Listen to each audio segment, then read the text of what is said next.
On fait pour gérer en toute sécurité des animaux qui peuvent peser plus d'une tonne. On pourrait croire que c'est juste une question de force, mais en fait la vraie réponse est beaucoup plus subtile que ça. Tout est dans la psychologie, il s'agit de comprendre leur esprit. Alors c'est parti, on plonge dans cette analyse. Pour bien saisir l'enjeu, commençons direct avec un chiffre. 28. C'est le nombre de personnes tuées par des bovins juste au Royaume-Uni sur une période de 15 ans. Ce n'est pas rien. On a beau voir ces animaux comme étant dociles, il ne faut jamais oublier qu'ils sont incroyablement puissants et, oui, ils peuvent être très dangereux. Ce qui nous amène tout naturellement à la question centrale. Comment on approche et on manipule un animal qui, physiquement, nous domine à ce point?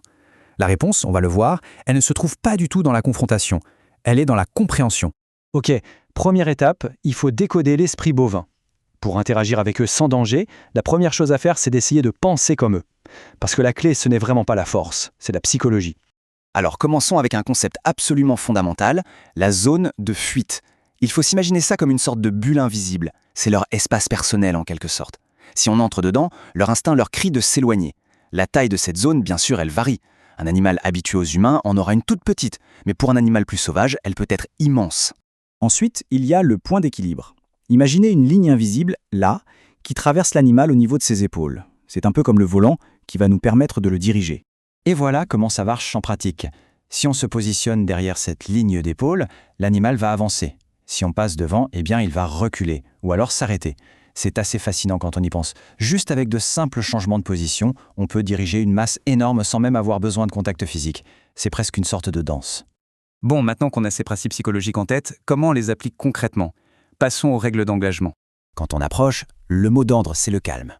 La règle d'or, absolue, ne jamais, au grand jamais travailler seul. On s'avance sans crier, avec des gestes lents, calculés. Le moindre mouvement brusque peut être perçu comme une menace. Et le plus important peut-être, toujours avoir une issue de secours en tête, au cas où les choses tourneraient mal. Pour les faire bouger, le secret, c'est utiliser leurs instincts. Ils préfèrent naturellement aller d'un endroit sombre vers la lumière, et ils préfèrent monter plutôt que descendre. Si on utilise des couloirs qui se resserrent, un peu comme un entonnoir, ça les guide tout naturellement. Et un point crucial, un bâton, ce n'est pas fait pour frapper, c'est une extension du bras, un outil pour guider. Parfois, bien sûr, le simple fait de guider l'animal ne suffit pas. Pour un examen médical ou un soin, il faut pouvoir l'immobiliser, en toute sécurité. Et c'est là que les outils de contrôle entrent en jeu.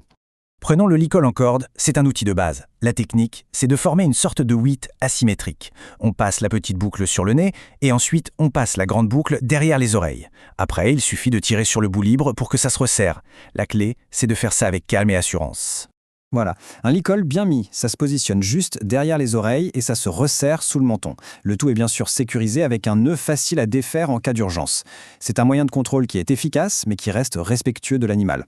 La contention, en fait, elle repose sur 3 grands principes. D'abord, on immobilise la tête, c'est leur arme principale.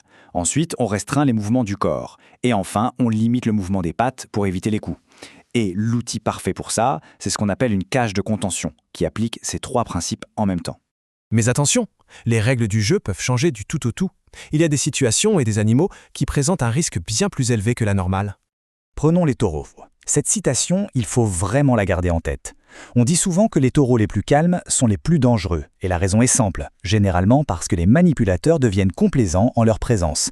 C'est ça le piège, leur comportement est totalement imprévisible, la complaisance face à eux peut être fatale. La règle de base, on ne leur tourne jamais le dos. Et l'autre cas de figure, c'est la jeune mère. Une vache qui vient de véler avec son nouveau-né peut être un animal très dangereux. Pourquoi?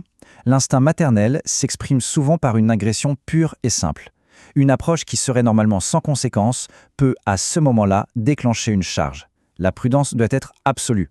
Au final, on se rend compte que la sécurité, ce n'est pas une histoire de domination. C'est une question de communication. Il faut observer, comprendre et réagir au comportement de l'animal. C'est un véritable dialogue, pas un monologue où on imposerait sa volonté. Et tout ça, ça nous amène à une question un peu plus large. Si on arrive à guider un animal d'une tonne par le calme et le respect de son espace vital, qu'est-ce que ces principes peuvent nous apprendre sur la manière de désamorcer des conflits dans nos propres vies? C'est une piste de réflexion assez intéressante, je trouve.